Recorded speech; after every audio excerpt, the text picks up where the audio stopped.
This is it! Don't get scared now.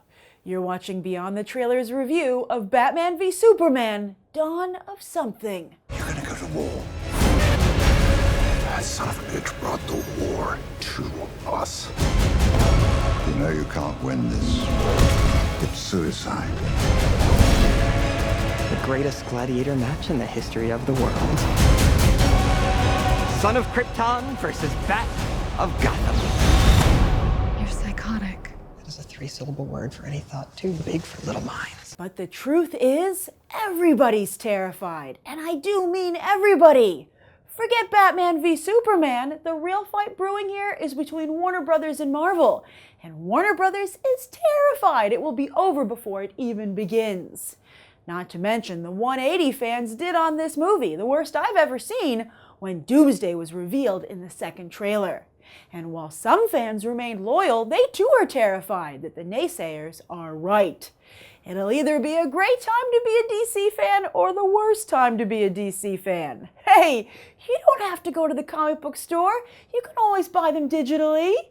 And let's not forget the people working on the movie. Speaking of 180s, Ben Affleck pulled an impressive one a few years ago when he went from Daredevil and Geely to Argo and Gone Girl. The man has 2 Oscars at this point. Donning spandex again is a big risk, and when it comes to Batman v Superman, Affleck does have the most to lose, but also to gain.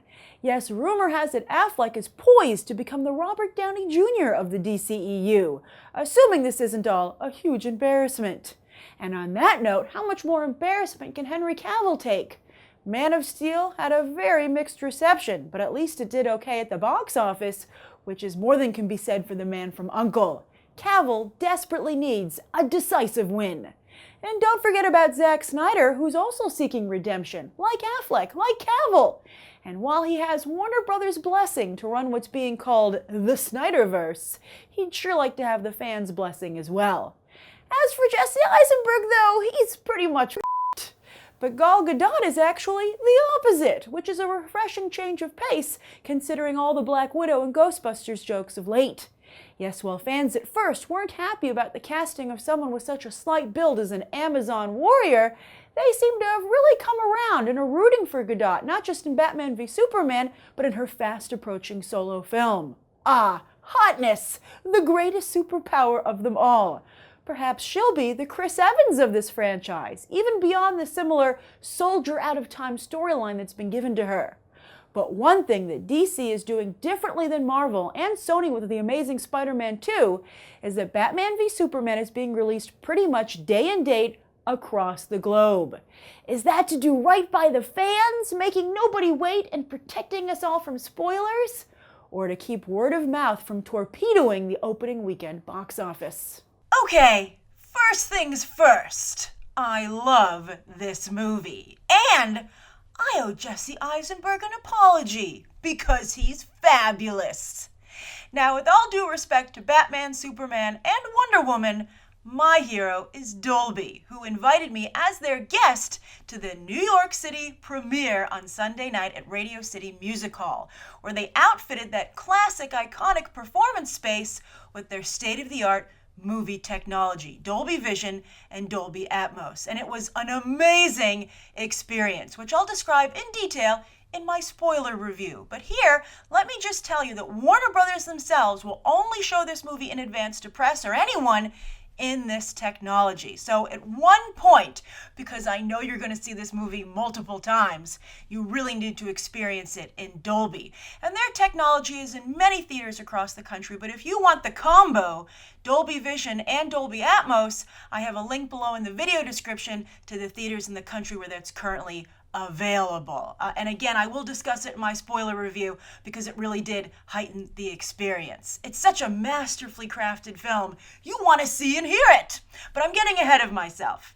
Now, yes, Batman v Superman has a few little minor problems. Like in the opening credit sequence, there's one thing, and we'll discuss it in the spoiler review, where you're going to get worried. You're going to be like, oh my God, it's horrible. What have they done? But I'm here to tell you that after that, it's smooth sailing. And everything else is a nitpick, a very minor tweak.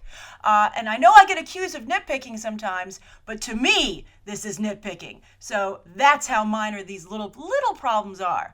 Overall, though, I have to say, it was 2.5 hours of DC heaven. Like, seriously.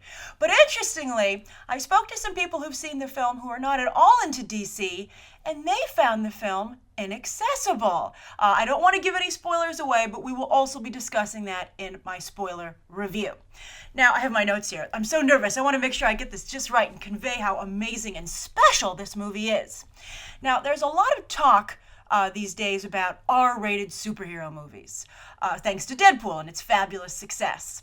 But what's so fascinating and exciting to me about Batman v Superman is that it's the first adult superhero movie. And some people might have a problem with that because it's surprisingly low on action, but I felt, traditional action. I felt it was intense throughout. Like, I was on the edge of my seat, and just, as I said, in DC heaven. I just really can't describe the experience better than that.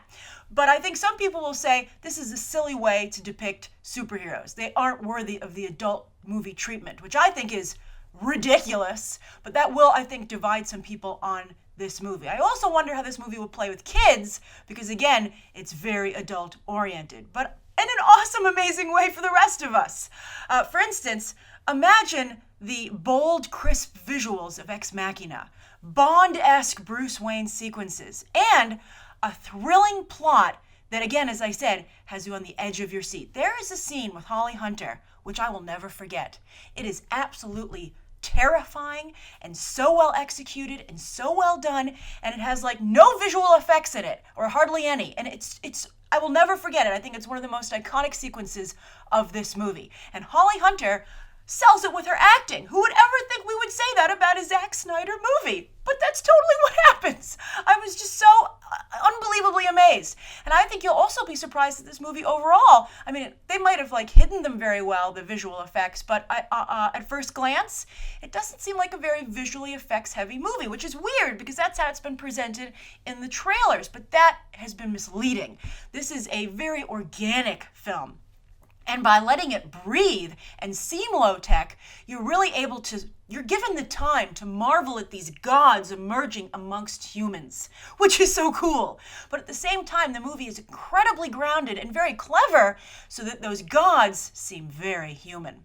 And I have to be honest, everybody contributes to this movie. It's amazing top to bottom. But here, and we'll talk about all that in the spoiler review, but here I have to say that Chris Terrio, I think, is the game changer. I mean, his writing here is spectacular. I'm so glad he's coming back for Justice League, and I think he's vital to the continuation of the DCEU. And again, this is one of those situations where you're like, get out your checkbook, studio, make sure he stays here. And I love that he's telling new DC stories. I mean, there are homages to things that have happened in the comics and in other areas of DC, but overall, this is a fresh story. This isn't another rehash of like a New 52 story or something like that. And I love that Chris Terrio is excited about this world, but also I think he brings to it this adult storytelling viewpoint. And the result to me is amazing. I just love it so much.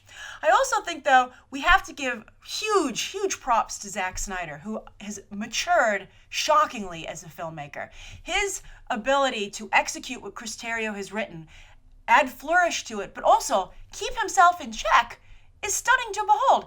I mean, I would almost say this is like Stanley Kubrick-esque in its execution. That's how impressed I am with the film. And it makes you feel that he got Watchmen too early in his career. And I wish that he could take another crack at it, or a crack at it for the first time after having seen this film. Honestly, I can't say enough good things about Batman v Superman, but I'm going to give it a shot in my spoiler review, which is up right now and is waiting for you after you see Batman v Superman: Dawn of Justice. Run, don't walk to the theater. I'm just DC heaven, DC heaven. All right, see you over at the spoiler review. Bye.